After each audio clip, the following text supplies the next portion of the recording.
Aston Villa 0, Manchester United 0. The game just ended at Villa Park. And honestly, there's no positive to talk about except for the fact that we didn't get beat, we didn't concede any goal, and John Evans was very, very good in the game. Apart from that, there's no positive. It's still the same team. It didn't even look like we were going to score any goal throughout the whole game. Still the same performances from these players and from the manager and everybody. But it's now official that United have now failed to score a goal, a first half goal in 6 of their 7 Premier League games this season.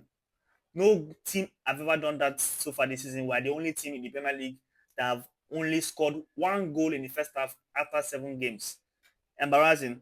And also, this now is officially our worst start to any Premier League season in our history because um, um, this is the lowest tally we ever had after 7 games in the Premier League since 1989 to 1920. We sit now comfortably in 14th place after 7 games. And will Erik Ten Hag remain in his job after today? In our last 5 games, we have won 0, drawn 4, and lost 1, scored 4 goals, and conceded 7. This is a terrible performance from this team. They are not doing well. Honestly, I can't even judge. I can't even give. I will just have just 8 points, and we sit in 14th place.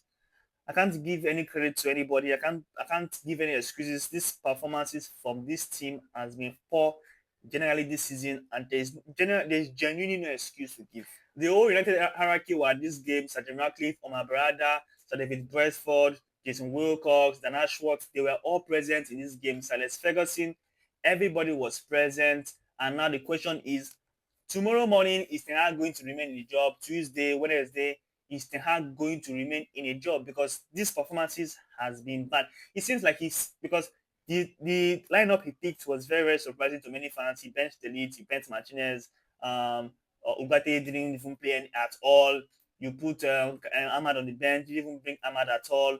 And it seems like he just wanted to avoid getting embarrassed, right? Which he did not get.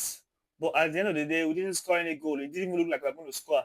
I'm wondering what the SG for us scoring goals will even be because we were genuinely very poor. It didn't look like we hit a few bars. Bruno Fernandes had a free kick that hit the woodwork. We had another chance that hit the woodwork. We had chances to score goals, but we didn't do anything with that. And there's obviously positives from the defensive performance from Evans, definitely. But the reality is that United are 14th and have gone 3 Premier League games without a goal. In the last 3 Premier League games, we have not scored any goal. And I also said we never look like scoring today at all.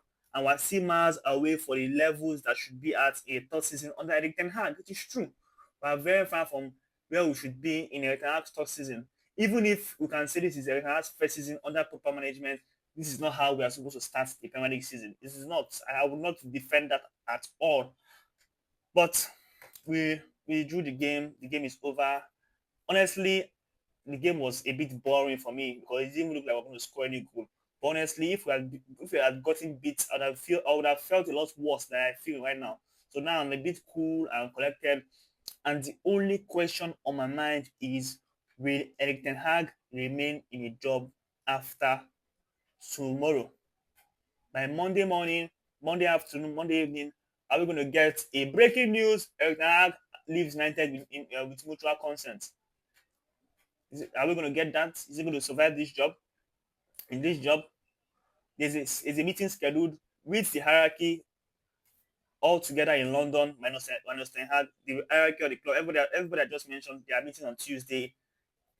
And that meeting was said to be a normal meeting they do because we are going to international break. But the question is, will they sack Erik Ten Hag even before that meeting and decide on who they're going to appoint to replace him during that meeting, or will Erik Ten Hag remain in the job by tomorrow morning? We're going to get more updates concerning that anyway, but tough questions we need to ask ourselves. And the hierarchy needs to come to a decision because definitely everybody is tipping Erik Ten Hag to get sacked. But surprisingly, maybe he might not even get sacked at all. Maybe they might view that they need to give him a little bit more time and they might choose not to sack him. But of course, if Erik Ten Hag is ever going to be sacked, the international break will be a very good time. They sack him, they take their time to appoint someone interim or someone permanent, and we'll go on from there after the international break. So watch out for this week. This week is going to be a very, very interesting week because we're going to see what's going to happen with Erik Ten Hag and his future. But right here, right now, I can't say too much. We draw the game, poor performances from most players. It didn't look like we were going to do anything. And let's just see what Ineos does. That's all we can. That's all we can do now. Let's wait and see what the new management, what Ineos and the hierarchy does from now on.